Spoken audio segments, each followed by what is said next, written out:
Halo semua, salam sejahtera Malaysia. Saudara-saudara, tuan-tuan dan puan-puan semua. Kita dikejutkan di samping rakyat Malaysia yang beragama Islam sedang menyambut raya, kita dikejutkan dengan satu pendedahan terkini dari SPRM. Saya rasa ini satu tangkapan yang pasti mengejutkan ramai.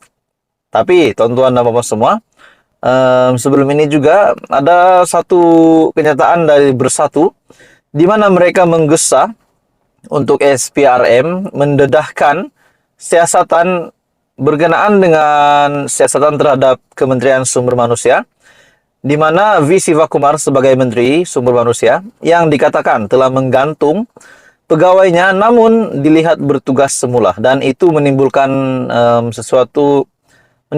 satu, bagi saya mungkin satu tanda tanyalah kepada ramai orang. Dan akhirnya Parti Bersatu menggesa SPRM untuk mendedahkan siasatan penuh.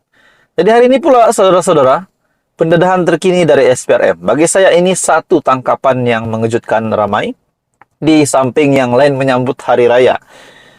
Dalam satu artikel dari biharian.com, 2 immigration Malaysia di Bangladesh ada aset RM3,1 juta ditahan. Suruhanjaya Pencegahan Rasuah Malaysia SPRM menahan 2 pegawai immigration yang bertugas di Kedutaan Malaysia di Bangladesh kerana disyaki menerima wang rasuah bagi pengeluaran visa luar negara dan kemasukan pelancong serta pekerja Bangladesh ke negara ini. Menurut sumber, kedua-dua pegawai lelaki dan wanita itu ditahan pada 17 April lalu sebaik hadir memberi keterangan di Ibu Pejabat SPRM Putrajaya. Oke, baik, saudara-saudara, tuan-tuan dan puan-puan, kepada semua yang pertama kali di dalam channel ini dan juga kepada yang menonton video ini, bagi Anda yang belum subscribe, Anda boleh subscribe channel ini. Anda juga boleh like video ini dan tekan share supaya ramai yang tahu dan boleh bantu kembangkan channel ini.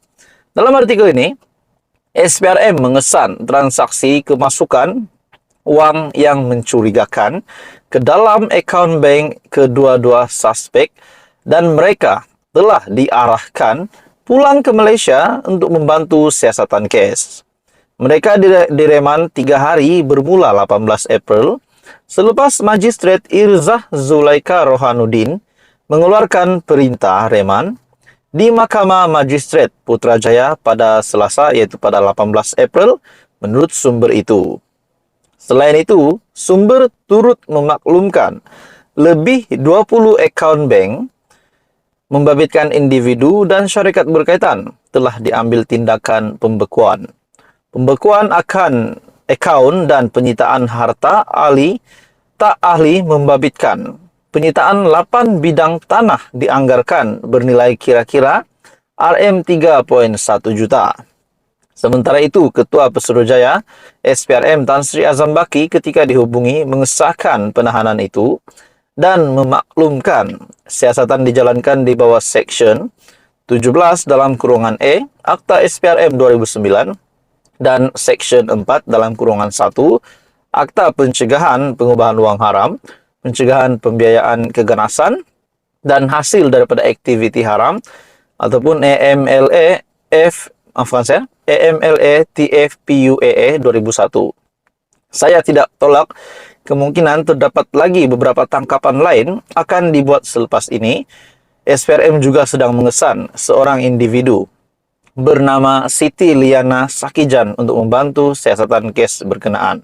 Jadi saudara-saudara, bagi saya ini satu tangkapan yang amat mengejutkan lah. Di samping yang lain menyambut raya, ada pula pendedahan SPRM begini. Jadi ini pasti mengejutkan. So, apa komen Anda? Terus bersama di dalam channel ini. Info padu, info hangat disediakan di dalam channel ini. Hai semua, salam sejahtera Malaysia. Selamat datang ke channel Fels Lifestyle.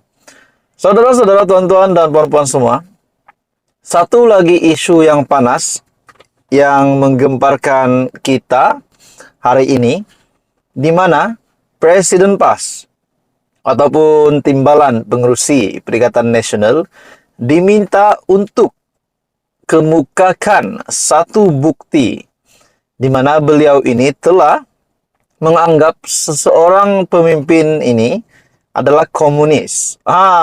Akhirnya Tan Sri Abdul Hadi Awang diminta untuk mengemukakan bukti.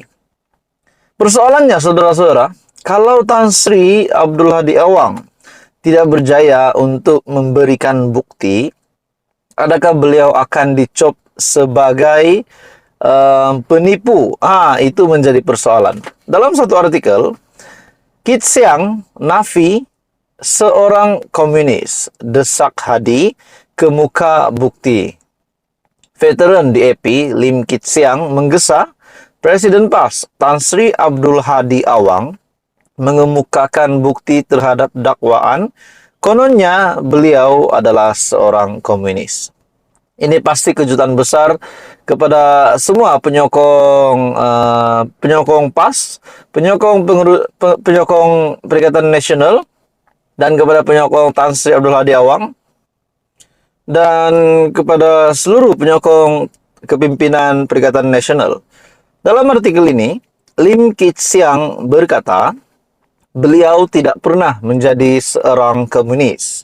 Dan jika beliau berpegang kepada ideologi itu, tentunya Perikatan Nasional sudah menahannya ketika mereka menjadi kerajaan sebelum ini. Hadi mengulangi tuduhan yang saya ini kononnya komunis, sedangkan dia gagal memberikan sebarang bukti. Sekiranya saya seorang komunis, mengapa Kementerian Dalam Negeri, KDN, tidak menangkap saya ketika Perikatan Nasional menjadi kerajaan selama 32 bulan dari 2020 hingga 2022. Saya tidak pernah menjadi seorang komunis, tetapi Abdul Hadi berkeras bahwa saya seorang komunis. Bilakah dia menyadari perkara ini, katanya dalam satu kenyataan. Lim Kit Siang terus mengingatkan Abdul Hadi bahwa seorang komunis bukanlah jelmaan syaitan. Seperti mana pemimpin PAS patut sedar di mana perjanjian keamanan di antara Arab Saudi dan Iran dibentuk oleh seorang komunis, yaitu Xi Jinping, Presiden China. Saya sentiasa percaya yang Malaysia boleh memainkan peranan global, dan salah satu peranan ini adalah untuk menjadi contoh persefahaman, toleransi, dan tamadun kepada dunia. Adakah Hadi bersetuju, katanya. Beliau juga menzahirkan rasa kesal atas serangan Abdul Hadi terhadapnya, terutama ketika umat Islam menyambut Aidilfitri. Saya tidak tahu mengapa Abdul Hadi memilih Hari Raya Aidilfitri untuk melancarkan serangannya terhadap DAP dan saya. Saya sudah bersara dari politik Barisan Hadapan DAP untuk lebih dari setahun. Dan saya tidak boleh dan tidak akan memberi respon bagi pihak pimpinan DAP. Tetapi saya tidak boleh membiarkan serangan Hadi terhadap saya tidak dijawab. Abdul Hadi dalam kenyataan yang diterbitkan Haraka Daily semalam berkata, selepas komunis tiada tempat untuk bersembunyi dalam hutan rimba, maka bersembunyilah mereka DAP. Mereka dalam DAP.